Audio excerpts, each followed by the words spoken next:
দর্শক, হংকংয়ে কিন্তু অনেক কলকাতা অর্থাৎ পশ্চিমবঙ্গের বাঙালিরা থাকেন যারা আজকে বাংলাদেশের হয়ে গলা ফাটাবেন। একজন ভারতীয় হয়েও বাংলাদেশকে তারা ভালোবাসেন, বাংলাদেশকে সমর্থন জানাতে চান।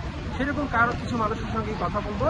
আপনি আজকে বাংলাদেশকে সাপোর্ট কেন করবেন? ইনশাল্লাহ, যেহেতু আমি একজন বাঙালি, প্রথমত আমি একজন ভারতীয়, আমি পশ্চিমবাংলার সন্তান, আমি বঙ্গ সন্তান, আমি একজন বাঙালি।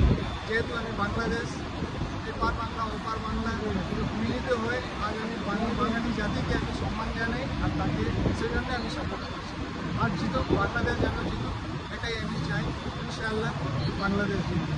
বাংলাদেশ যে একটা বাংলা ভাষাভাষী মানুষ আজকে হংকংয়ে খেলতে আসছে, হংকংয়ের বিপক্ষে কেমন লাগছে? আজকে আপনি কলকাতাবাসী, এখানে নিশ্চয়ই জীবিকার তাকে যে আছেন, বাংলাদেশের সাপোর্ট করবেন কি?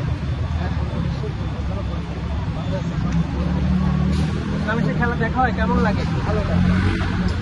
কিছু বাংলাদেশিও কিন্তু আমাদের সঙ্গে আছেন, আমরা কথা বলবো। বাংলাদেশের জার্সি পরে আজকে বাংলাদেশের হয়ে গলা ফাটাবেন, কেমন লাগছে? বাংলাদেশ থেকে আজকে হংকং থেকে আজকে ঢুকতে দেওয়া যাবে কোনোভাবেই?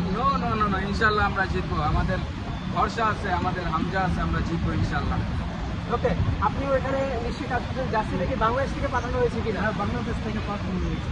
আমি বাংলাদেশকে অনেক সাপোর্ট করি। বাংলাদেশের খেলা হংকংয়ে হচ্ছে, আমি অনেক সাপোর্ট করি বাংলাদেশকে। ইনশাল্লাহ বাংলাদেশ জিতবে। কত হাজার মানুষ আজকে মাঠে খেলা দেখবেন আপনারা?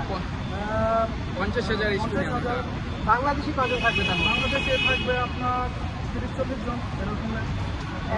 1,000 তো আমরা থাকতে হ্যাঁ, আমরা সবাই মিলে, আমরা শুধু আমাদের ফ্রেন্ড আছে, থাকবে। আমাদের ফ্রেন্ড আছে, আমরা 50 জনের মতো, কিন্তু আমরা সবাই একসাথে হয়ে যাবো এখন। আমরা যাচ্ছি। মাঠে থাকবে ইনশাল্লাহ।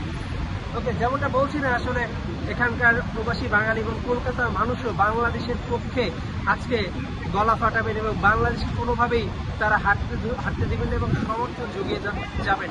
হংকং থেকে মেহেদী নাইম, যমুনা স্পোর্টস।